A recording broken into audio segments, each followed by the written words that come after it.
Yeah, I think data localization is really a very tricky issue. Firstly, in order to facilitate trade and international trade, data will really need to flow. Don't allow them to get out of the country. I think a lot of transaction, a lot of businesses cannot be done. But then again, although a country may have data localization law, for example, you talk about India, you talk about, I think, Indonesia. To some extent, China also have that requirement lately. Okay. But it really doesn't mean that strictly there's not a single record can flow out.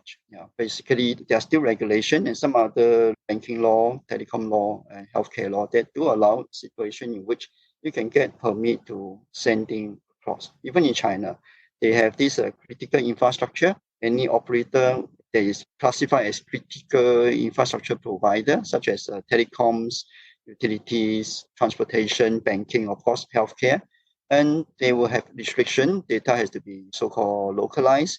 But if you need to send out, it's troublesome, but it's not that it really cannot be done. I think different country may have different reason why they want to have data localization. A lot of time it is about national security. National security is a phrase these days that government like to use to justify anything that is they cannot explain. Okay, so they just use the word national security. Cost to business, particularly some business in the critical infrastructure sectors, but it still allow, I would say, still allow facilitation. One of those of data across the border. Actually, I think all country has one common requirement is when it comes to transfer data out of the country. Something similar to what GDPR require, although none of us has that kind of a so-called adequacy kind of concept.